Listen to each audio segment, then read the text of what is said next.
Please, if you would, like, subscribe, and follow.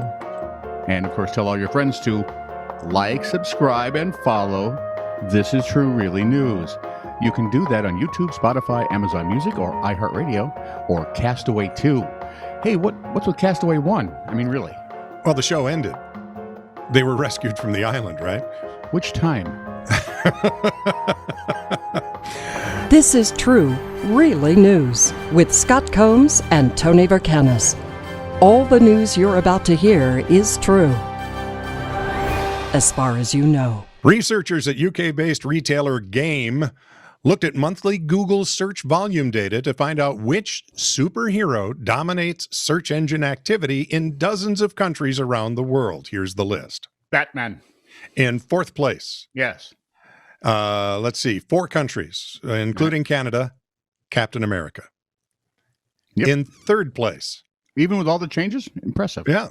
In third place, 11 countries, including Thailand and Venezuela, Batman. Third place? Yeah. Oh, very disappointed. You just wait till I get to fifth place. In second place, in 15 countries, including Egypt and England, Wonder Woman. Yeah, the movie helped. Yeah, it did. And I mean, come on, Gal Gadot is stunning, and she fits perfectly into how you see Wonder Woman. She's a really capable actress, so it was really fun. In first place, in 57 countries, that's nearly 49% of all countries included in the study. Guess who? Spider-Man. Yep. You knew this. No, I did not. I had 2 guesses there. Superman or Spider-Man? Either Superman or Spider-Man, and, you know, Spider-Man is... Really, people? Spider-freaking Man? Now, what's a shell? Oh, wait, that would be the Teenage No, we're back to Turtles. Touche Who's in Turtle fifth again. place?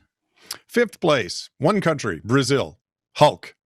Yeah, baby. Because he was there Not for the superhero. Hulk is the nickname for a famous soccer player in Brazil. Huh. So they are still known just for the waxing. Yeah, pretty much. All right. Return. As long as there have been... as long as there's been trade, there have been smugglers. Ooh. When, you know, they're out there, weapons, drugs, currency, military vehicles. Sometimes, though, people try smuggling the more unusual objects. Here's some of the weirder things that folks have found in recent years. No house. Like in April of 2021. Okay. A house. You're lying. I am. The Philippine Coast Guard caught 4 people trying to smuggle 150 tons of fossilized giant clams, known locally as taclobo. I know. Officials say the haul was worth about $25 million. Oh, I suppose because they're fossils? According to the Coast Guard, it's the biggest giant clam shell bust in the region ever, which means there were others. There are people going after giant clam shells. No. This was actually the second biggest of the week, I think, if I remember right. Apparently, does that include all the stuff that happened on Johnny Quest with the giant clams? No. Okay. That was true. Really?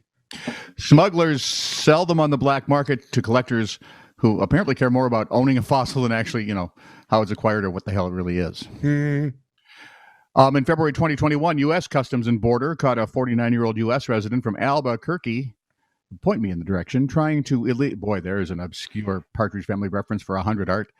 Where was I? Albuquerque, trying to illegally bring almost 200 pounds of Mexican bologna into the country. The 22 rolls of, you know, glorified lunch meat didn't even contain drugs. Their surprise. But real bologna is very different than the lunch meat that we eat in the States. Really? Yeah.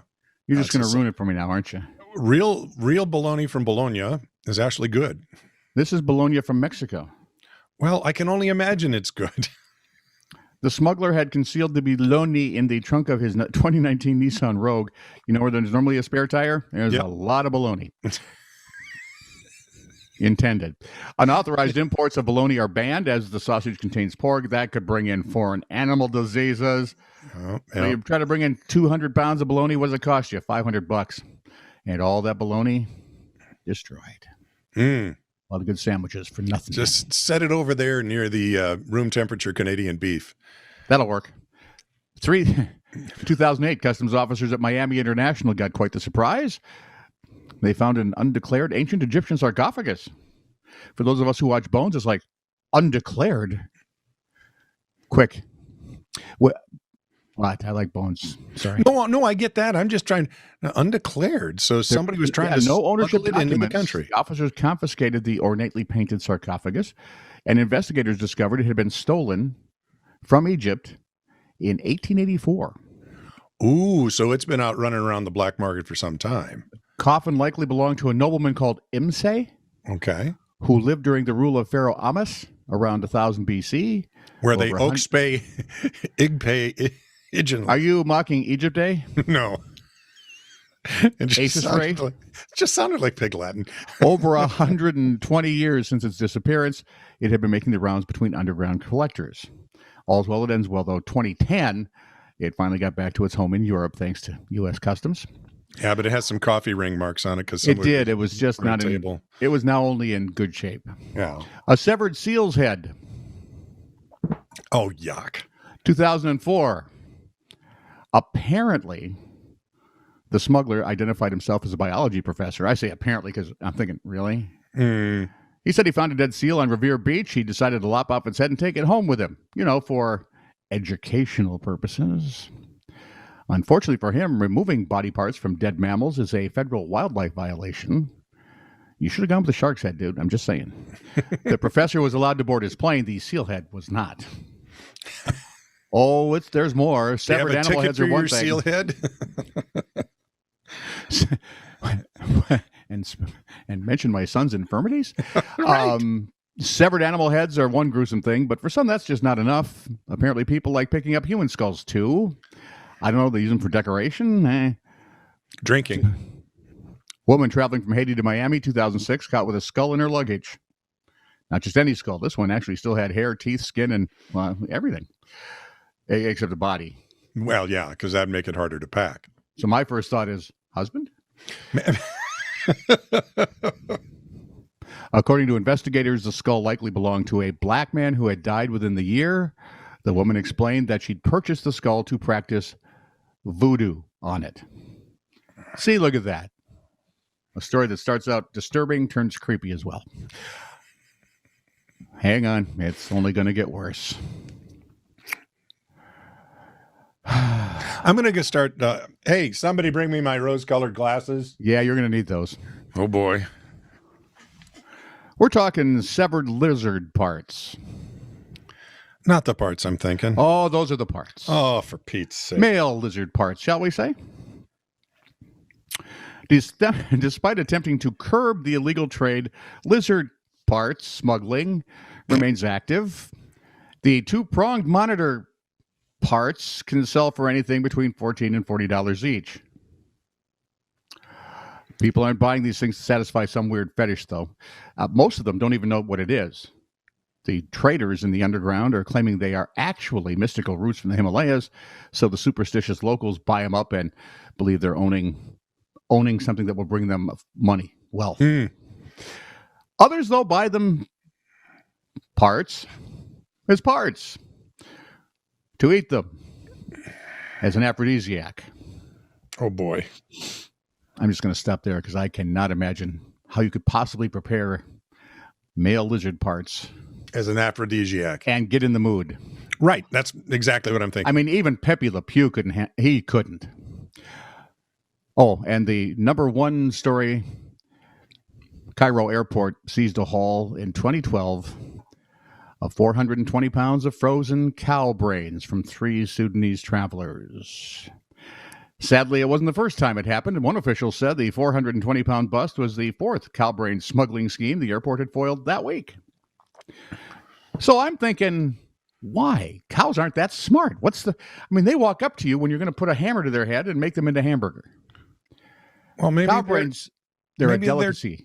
Oh, I was thinking that they were transplanting them into our legislators in the hopes that they'd get smarter. See, then they wouldn't go to Egypt, though. Oh. Although I suspect Egyptian politicians are probably as bad as ours. Yeah, likely. Cow brains are a delicacy in Egypt, served deep fried with a spicy sauce and pita bread, and fetch a ransom, they say, due to the scarcity. Meanwhile, in Sudan, where our smugglers were from, contents of cow skulls are worth about a dime a dozen. Market share is what we're talking here. Oh. Yeah, sorry. Takashi Miyagawa, 39, had been arrested in Osaka for defrauding 35 women. Apparently, he made each woman believe they were in a serious monogamous relationship with him. How many women? 35. Dude. I don't know whether to be impressed or exhausted for you. Exactly. And the fraud? Yeah. He gave each girlfriend a different birth date so he could have birthday presents all year long.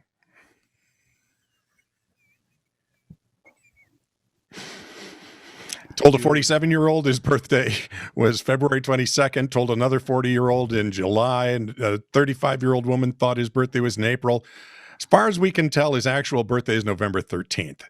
When the plan was exposed, the ladies formed a victims association and reported to police they had been defrauded to the tune of 100,000 Japanese yen, or Each, 919 or total? bucks total. Combined total of fake birthday gifts, about, just under $1,000. He reportedly met all these women while selling shower heads, water purifiers, and other equipment for a multi-level marketing company. Just gets better. This is true, really news. Send email to TiTR@netradio.network.